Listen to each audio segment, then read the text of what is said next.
आज हम कार्तिक मास महात्म अध्याय 25 का गुणगान करते हैं। अगर आपको अच्छा लगे तो लाइक, शेयर, सब्सक्राइब जरूर कीजिएगा। तीर्थ, व्रत और दान आदि के करने से समस्त पाप नष्ट हो जाते हैं, मगर प्रेत योनि में रहने वाले को इसका अधिकार नहीं है। तुम्हारे दुख को देखकर मैं अत्यंत दुखी हूँ और तुम्हारा दुख दूर किए बिना मुझे संतोष नहीं होता। तुम्हारे पाप बड़े भारी हैं, क्योंकि यह तीनों योनियों बहुत बड़े पाप करने वालों को ही प्राप्त होती हैं, और प्रेत योनि तो थोड़े पुण्य से नष्ट भी नहीं हो सकती।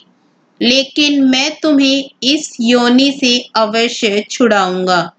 इसलिए मैंने जो कार्तिक का व्रत किया है उसका आधा पुण्य तुम्हें देता हूँ, क्योंकि यज्ञ, दान, तीर्थ से सब निश्चय ही कार्तिक के व्रत के पुण्य के समान नहीं है।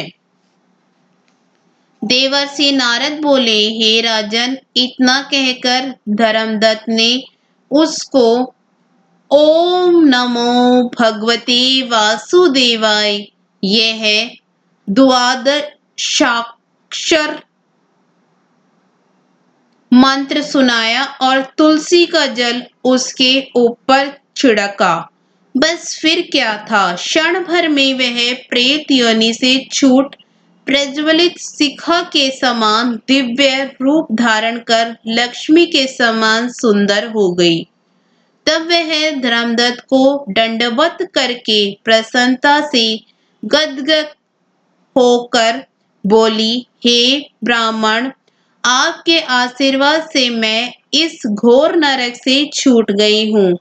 मुझे पाप सागर में डूबती हुई के लिए आप नौका के समान है।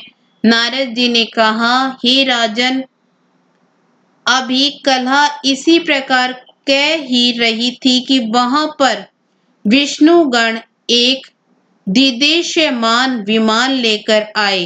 विमान के द्वार पर अप्सराएं और गण बैठे हुए थे। धर्मदत्त ने उनको देखकर प्रणाम किया। पुण्यशील और सुशील नामक भगवान विष्णु के गणों ने धर्मदत्त को अपने हाथों से ऊपर उठा उसका अभिनंदन करके कहा, हे द्विज श्रेष्ठ, आप धन्य हैं जो सदा भगवान विष्णु के व्रत, कथा और सेवा में लगे रहते हैं। आपने जो अपने बाल्यकाल में पवित्र और शुभ कार्तिक व्रत किया था उसके आधे फल से कलह के पूर्व जन्म के एकत्रित पाप नष्ट कर दिए हैं।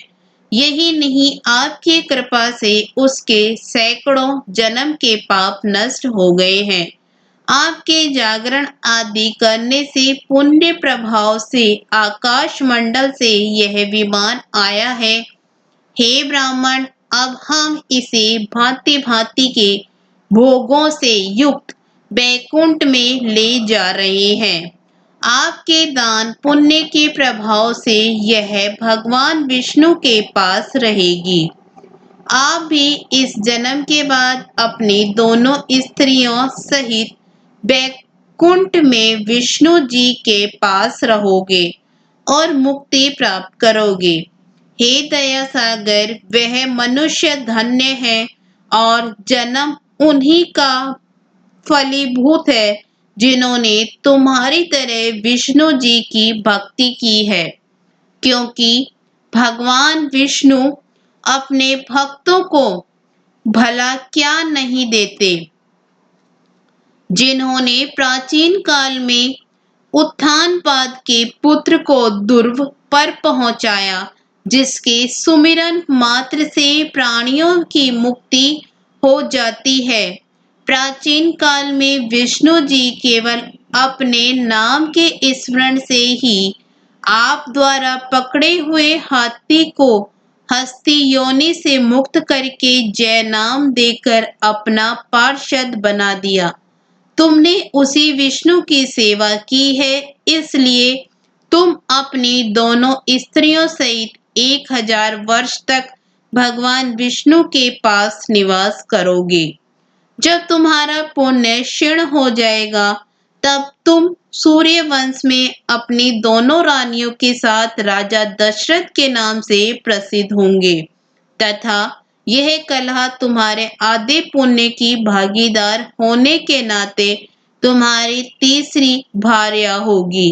वे भगवान विष्णु पुत्र के रूप में तुम्हारे पास रहेंगे और देवताओं का कार्य करेंगे। विष्णु जी को प्रसन्न करने वाले तुम्हारे कार्तिक व्रत से अधिक महत्वपूर्ण यहाँ दान तीर्थ आदि और कोई भी नहीं है।